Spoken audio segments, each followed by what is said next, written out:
আজকের দিনে সবচেয়ে বড় নিউজ হয়েছে গাড়ি বাংলাদেশ ক্রিকেট বোর্ডের সবচেয়ে বড় যে বাঞ্চরটা আছিল সে পদত্যাগ করেছে। তার নাম হচ্ছে গিয়া জালাল ইউনুস। এই মানুষটার জন্য আসলে তামিম ইকবাল এবং তামিম ইকবালের চাচা আকরাম খান বাংলাদেশ বোর্ডের সাথে কোনো সম্পর্ক রাখেনি এবং বাংলাদেশ বোর্ড থেকে পদত্যাগ করে আকরাম খান। আর তামিম ইকবাল তো আপনারা জানেন, অনেকে জানেন তার সাথে কি হয়েছে এবং তার সাথে সবচেয়ে বেশি অন্যায় যে করেছে এই মানুষটি হচ্ছে গিয়া জালাল ইউনুস।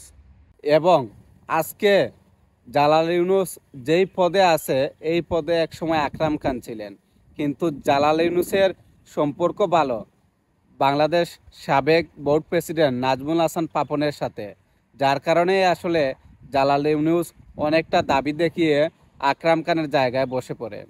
তো আসলে তামিম ইকবালের সাথে কি হয়েছে সেটা আপনারা সবাই জানেন। তো ধৈর্যর যে একটা ভালো একটা নিউজ থাকে, অনেকদিন ধৈর্য ধরার পর যে ভালো একটা নিউজ আপনার জন্য অপেক্ষা করে।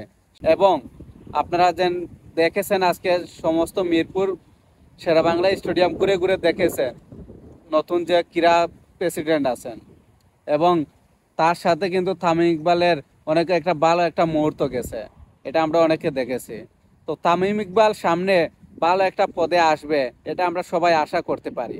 এবং তামিম ইকবাল আজকে দলের বাইরে থাকার একমাত্র কারণ হচ্ছে গিয়া গত যেন অনেক বছর আগে যখন বিএনপি ক্ষমতায় ছিল তখন বেগম খালেদা জিয়ার সাথে তামিম ইকবালের একটা ভালো একটা সম্পর্ক ছিল, যেটা 2008 সাল এবং 9 সালের মধ্যে তামিম ইকবালের সাথে বাংলাদেশ সাবেক প্রাইম মিনিস্টার বেগম খালেদা জিয়ার সাথে অনেক ভালো একটা সময় ছিল। আর এই সময়টার কারণে আসলে তামিম ইকবাল আজকে এই লাঞ্ছিত হয়েছে।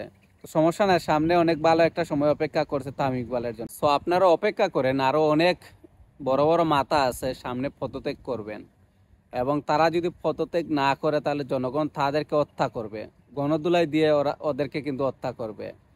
ভালোই ভালোই আপনারা পদত্যাগ করেন, নইলে কিন্তু পাবলিকের মাইরে কিন্তু আপনারা পদত্যাগ করতে বাধ্য হবেন। সো এখন আপনাদের একটা সম্মান আছে, নিজ থেকে আপনারা পদত্যাগ করেন। যদি পাবলিক একবার খেপে যায় তাহলে আপনাদেরকে কেউ রক্ষা করতে পারবে না, আপনারা ভালো করে জানেন। আপনাদের যে পাঁচাটা সরকারও কিন্তু পালিয়ে গেছে, আর আপনারা তো সরকারের চেয়ে অনেক নিচল লেভেলে কাজ করেন।